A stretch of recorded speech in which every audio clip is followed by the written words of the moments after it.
wabarakatuh. Perkenalkan, nama saya Zulfia Gacayani dengan NIM 222111015. Saya dari HES kelas 4A.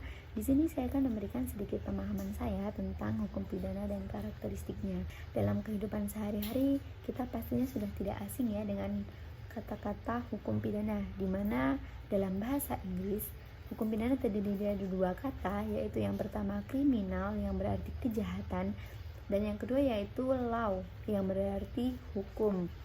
Sedangkan menurut Van Hamel, hukum pidana adalah semua dasar-dasar dan aturan-aturan yang dianut oleh suatu negara dengan menyelenggarakan ketertiban umum, yaitu dengan melarang apa yang bertentangan dengan hukum dan mengenakan nestapa. Nestapa sendiri adalah sanksi atau penderitaan kepada yang melanggar larangan tersebut atau kepada pelaku yang melakukan tindakan pidana. Sebenarnya fungsi hukum pidana itu memiliki fungsi khusus dan fungsi umum, di mana fungsi umum hukum pidana tidak berbeda dengan fungsi hukum-hukum yang lain seperti hukum perdata atau hukum adat, di mana fungsi umumnya adalah mengatur hidup masyarakat dengan menyelenggarakan tata tertib dalam masyarakat yang harus dilaksanakan di kehidupannya.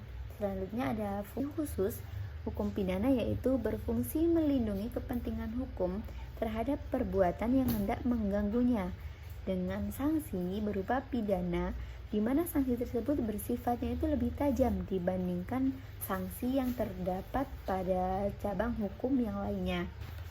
Berdasarkan kedua fungsi tadi, kita secara tidak langsung sudah mengetahui apabila hukum pidana sendiri merupakan hukum publik, berbeda dengan hukum perdata yang merupakan hukum privat, di mana hukum pidana merupakan hukum publik ini memiliki 3 karakteristik tersendiri, di mana karakteristik yang pertama adalah mengatur dan melindungi kepentingan masyarakat. Mengatur dan melindungi kepentingan masyarakat di sini yang dimaksud adalah hukum pidana itu mengatur antara individu dengan masyarakat yang lebih luas.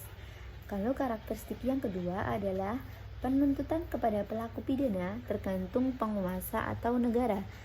Yang dimaksud di sini seperti polisi, jaksa, hakim, dan yang lain sebagainya. Lalu yang terakhir, hukum pidana mempunyai karakteristik kedudukan negara atau penguasa itu lebih tinggi daripada individu. Jadi jika ada pelaku pidana melakukan tindakan pidana, maka harus mengikuti aturan pidana yang sudah ada. Sekian sedikit pemahaman saya mengenai hukum pidana dan karakteristiknya.